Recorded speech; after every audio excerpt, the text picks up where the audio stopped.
Alors, moi, je me présente, je suis Marius Irénée Zébi, je suis ivoirien, je suis coach certifié Maxwell Leadership.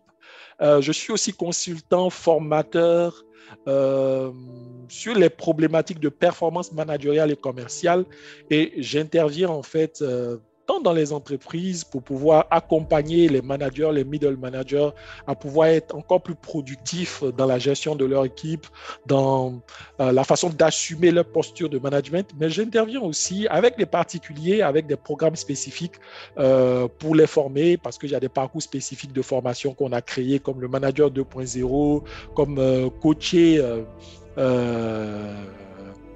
manager dans le changement, accompagner le changement comportemental. En fait, tout ce que je fais comme formation aux managers, c'est pour leur permettre en fait d'avoir une posture de manager coach. Pas être coach certifié, mais avoir une posture de manager coach, en fait, c'est ce qui va leur permettre d'être beaucoup plus productifs, d'engager leurs équipes et de permettre qu'ils puissent relever le potentiel de chacun de leurs collaborateurs. Voilà. Donc, ma manière de travailler, c'est que ce soit en entreprise ou bien avec les particuliers, j'ai généralement 3 niveaux d'accompagnement. Il y a le niveau e-learning. Dans mes accompagnements, je donne toujours du e-learning par rapport à un cours spécifique, par rapport à une thématique. Ensuite, deuxièmement, il y a le niveau entraînement. C'est-à-dire que moi, je ne vends pas du e-learning pour vendre du e-learning, mais je me dis que, et vous le savez, hein, vous avez eu plein de cours de e-learning, vous avez eu voilà, plein de contenu, mais le contenu ne transforme pas forcément.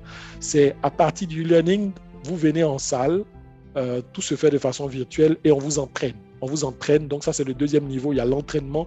Et dans l'entraînement, on va vous mettre en situation, vous dire, OK, comment on fait un à un avec son collaborateur, vous apprenez. Comment on fait du feedback, vous apprenez. Comment est-ce qu'on organise sa délégation, vous apprenez. Comment est-ce qu'on peut manifester du coaching, quelle méthode en tant que manager coach, je dois appliquer pour faire monter mon collaborateur en compétence. Je vous donne la méthode et vous appliquez et on vous donne du feedback. Ça, c'est le deuxième niveau. Et il y a aussi le troisième niveau qui est un niveau coaching. Ça, c'est un niveau accompagnement. On s'est dit, écoutez, vous avez besoin d'être accompagné personnellement. On se met des séances sur plusieurs mois et là, vous venez avec des situations réelles et on vous challenge, on vous booste et aussi on vous donne encore du contenu et des méthodes pour que vous puissiez vous améliorer. Donc, c'est un peu comme ça que je travaille.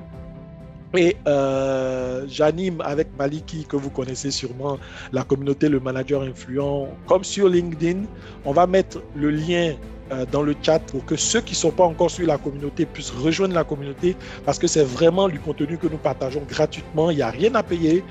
Tout ce qu'on vous demande, et c'est pour ceux bien sûr qui sont intéressés, hein, c'est de créer une certaine discipline d'apprentissage. Voilà. Moi, je crois tellement à la loi du processus, c'est-à-dire que chaque jour, vous faites un petit pas pour avancer.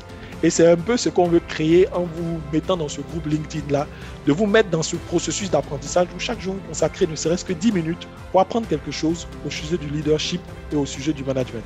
Et c'est ainsi qu'au bout d'un certain moment, vous allez être transformé parce que vous allez voir que c'est des choses pratiques, des conseils pratiques, des méthodes qu'on vous demande d'appliquer dans votre quotidien de manager, dans vos réalités de manager.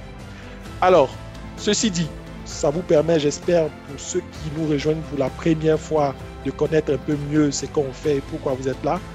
De façon concrète, on ne peut pas rester là simplement communiquer par écrit. Donc, on a créé un rendez-vous tous les derniers dimanches du mois qu'on appelle le rendez-vous du manager influent. C'est un espace, une masterclass où je viens avec un thème, mais vous allez voir, c'est assez participatif. C'est pas seulement moi, je parle et je déballe, mais je vous emmène aussi à travailler, à réfléchir.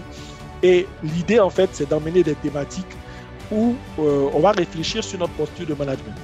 Et aujourd'hui, en fait, la thématique qu'on va traiter, c'est comment renforcer l'impact de sa collaboration auprès de ses collaborateurs. Comment renforcer l'impact de sa collaboration, de sa communication auprès de ses collaborateurs. Voilà. Et pourquoi j'ai choisi ces thèmes? J'ai choisi ces thèmes pour 3 raisons.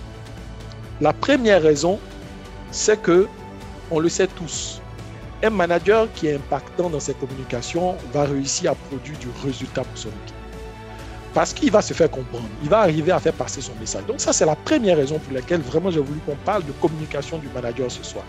Parce que si on réussit à communiquer efficacement, on fait passer son message. Et si on fait passer son message, on peut être sûr que les consignes qu'on va donner seront claires vis-à-vis de nos collaborateurs et que les collaborateurs vont les exécuter. Et ça nous permet de faire quoi? Ça nous permet de gagner le premier R du manager. Vous savez que je parle beaucoup de 2 R du manager. Les résultats et la rétention. Donc, résultats, on vous a mis là comme manager pour que vous produisiez du résultat, mais vous savez que ce n'est pas de votre seul travail que vous allez produire du résultat, c'est surtout du travail de votre équipe. Sur le travail de votre équipe qu'on va vous juger. Donc, comment est-ce que vous pouvez motiver vos collaborateurs pour qu'ils produisent du résultat? Ça passe par une communication efficace en tant que manager. Ça, c'est la première raison pour laquelle j'ai voulu que nous parlons de comment est-ce que vous pouvez renforcer votre impact de communication auprès de, votre de vos collaborateurs. Deuxième raison, c'est que moi, je parle toujours de, vous savez, le leadership et la communication, c'est comme 2 faces d'une même pièce de monnaie. Donc, on est perçu comme leader parce qu'on sait communiquer, parce qu'on arrive à être influent. Et c'est par la communication qu'on arrive à manifester une certaine influence. Et le leadership, c'est l'influence, selon John Maxwell. Donc, comment est-ce qu'on peut créer cette influence-là? C'est grâce à une communication maîtrisée. Ça, c'est la deuxième raison pour laquelle nous allons parler de ce sujet ce soir. La troisième raison, c'est que vous-même en tant que manager, une fois que vous maîtrisez certains codes de la communication, que vous savez les utiliser de façon intentionnelle, vous pouvez gagner en assurance, vous pouvez gagner en confiance et souvent quand il s'agit de faire passer certains messages, vous savez comment est-ce que vous devez, je vais dire, faire passer ces messages. C'est de ça plus ou moins qu'on va parler aujourd'hui. Comment est-ce que vous pouvez renforcer l'impact de vos communications auprès de vos collaborateurs pour être sûr que quand il s'agit d'une certaine situation, vous gagnez en confiance parce que vous savez comment est-ce que vous devez communiquer avec eux et comment vous devez appliquer une communication qui va être impactante. Donc, pêle-mêle, c'est qu'on va voir aujourd'hui. Qu'est-ce qui influence notre communication généralement? Ça, c'est les choses qu'on va voir. Ensuite, deuxième chose, c'est tout ce qui est lié à la gestuelle qui accompagne le message. Vous savez que la gestuelle est très importante dans la communication et on va en parler ce soir. Et puis aussi, notre message, pour que nous soyons efficaces, doit avoir une certaine coloration. On va parler de couleur aujourd'hui dans les messages. Donc, quelle est la couleur qu'on veut donner à notre message par rapport au contexte dans lequel on se trouve? On va parler de ça aujourd'hui. Donc, qu'est-ce qui influence notre communication? La gestuelle qui accompagne nos messages, la coloration intentionnelle qu'on doit donner à nos messages vis-à-vis de nos collaborateurs en fonction du contexte dans lequel on se trouve. On va en parler aussi ce soir.